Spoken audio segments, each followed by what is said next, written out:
Il était une fois, au cœur du XIIe siècle, dans une ville où les étoiles semblaient briller plus fort que partout ailleurs. Une ville où les ruelles sentaient l'encens, la myrrhe et l'encre fraîche des manuscrits. Une ville nommée Cordoue. Là-bas, en l'an 1138, naquit un enfant que le destin allait arracher à sa terre natale pour en faire un phare pour 3 mondes.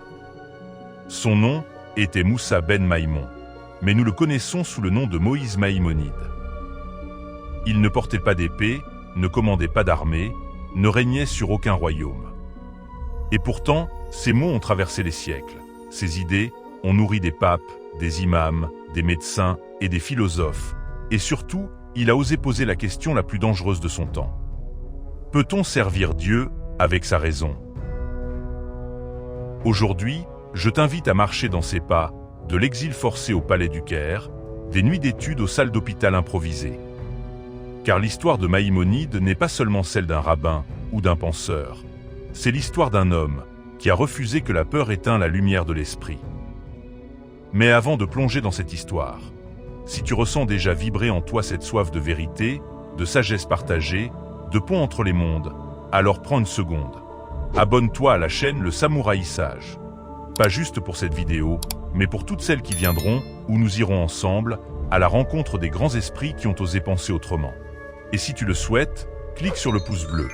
Cela aide énormément cette chaîne à grandir et à toucher ceux qui, comme toi, croient encore en la puissance des idées.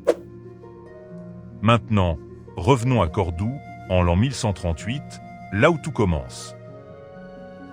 Moussa ben Maïmon naquit dans une maison modeste de Cordoue, bercé par les chants hébraïques du Shabbat et les discussions savantes de son père Maïmon, rabbin respecté et astronome amateur. L'enfant grandit dans ce qu'on appelait alors la convivencia, cette coexistence fragile, mais réelle, entre juifs, chrétiens et musulmans. Il apprenait l'hébreu sacré le matin, lisait Aristote en arabe l'après-midi, et rêvait sous les arcades de la grande mosquée, où les colonnes semblaient soutenir le ciel lui-même. Mais en 1148, tout bascula. Les Almohades, fanatiques religieux venus du sud du Maroc, prirent Cordoue. Leur décret fut sans appel. Convertissez-vous à l'islam ou fuyez. La famille Maïmonide fit semblant de se convertir. Une pratique tragique, appelée taqiya chez les musulmans, anusim chez les juifs. La foi cachée, mais le cœur ne trompe pas. Et chaque Shabbat, dans l'obscurité d'une grotte, le petit Moussa allumait une bougie interdite et murmurait les prières de ses ancêtres. Pendant 12 ans, la famille ira, d'abord à Fès, au Maroc, où ils vécurent dans la terreur constante d'être dénoncés, puis brièvement en Terre Sainte, à Jérusalem, une ville alors en ruine, sous domination croisée. Enfin, vers 1165, ils trouvèrent refuge en Égypte, à Phostat, près du Caire, sous le règne tolérant des Fatimides, puis des Ayyoubides. Là, le jeune homme, désormais adulte, jura une chose: jamais plus mon peuple ne vivra dans l'ignorance de sa loi, ni dans la peur de penser. Installé au Caire, Moussa ben Maïmon devint médecin, juge rabbinique et leader spirituel de la communauté juive d'Égypte. Il travaille du lever au coucher du soleil et souvent bien après. On raconte qu'il recevait les malades le matin, rendait la justice l'après-midi et n'écrivait ses traités sacrés qu'après minuit, à la lueur d'une lampe à huile. Il vit alors un problème terrible. Les Juifs, dispersés et persécutés, ne comprenaient plus leur propre loi, le Talmud, immense océan de débats, inaccessible à la majorité. Alors, il entreprit une tâche folle, reprendre toute la loi juive en un seul ouvrage clair, ordonné et universel. Il l'appela Mishneh Torah, répétition de la loi. 14 volumes, 10 000 lois, 0 ambiguïté. Pas de rabbi un tel dit ceci, rabbi un tel dit cela. Juste, voici ce que tu dois faire. Certains rabbins furent furieux. Il veut remplacer l'étude. Il méprise la tradition. Mais Maïmonide répondit calmement: si un homme doit choisir entre étudier le Talmud ou nourrir ses enfants, qu'il nourrisse ses enfants, et que mon livre lui dise comment rester juif en le faisant. Puis vint son autre grand défi, la crise de la foi. Beaucoup de jeunes juifs éduqués, attirés par la philosophie grecque et la science arabe, commencèrent à douter. Si Aristote a raison sur le cosmos, la Torah se trompe-t-elle?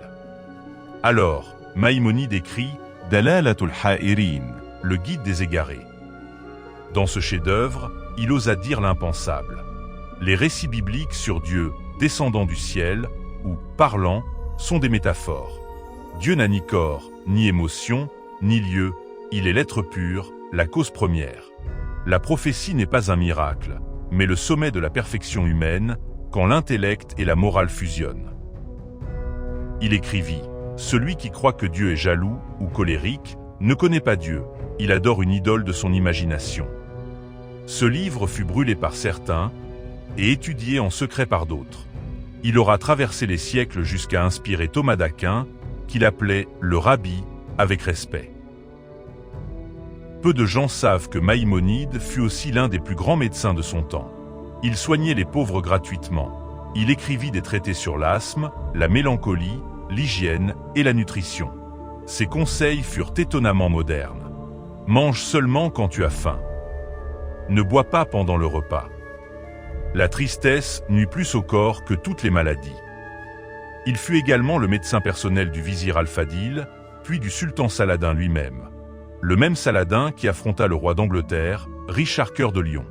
Et pourtant, jamais il n'oublia sa mission première, soigner l'âme. Il disait « Le corps est le vaisseau de l'âme. Si le vaisseau coule, l'âme ne peut accomplir sa mission sur terre. » Cette vision holistique, esprit, corps, foi, raison, fait de lui un pionnier de la médecine psychosomatique et de l'éthique médicale moderne. Alors, aujourd'hui, où est Maïmonide? Quel héritage nous laisse-t-il? Il est dans les synagogues séfarades, où l'on étudie encore le Mishneh Torah chaque jour.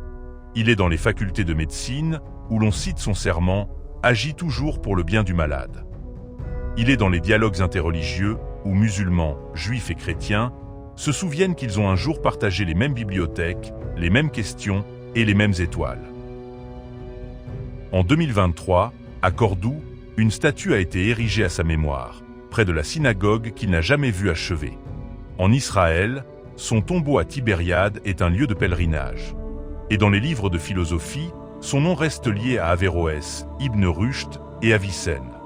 Les trois géants qui ont sauvé Aristote des oubliettes de l'histoire pour l'offrir intact et vivant à l'Europe en Renaissance. Mais avant tout, Maïmonide vit dans chaque esprit qui refuse de choisir entre cœur et raison. Il vit dans chaque croyant qui pose des questions.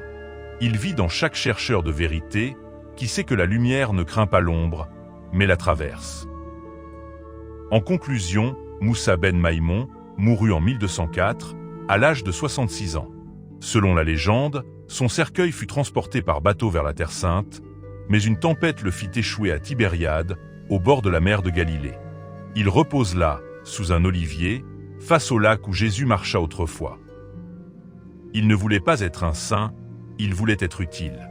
Utile à Dieu, en tant que serviteur de ses créatures. Utile à l'humanité, en défendant la dignité de la pensée.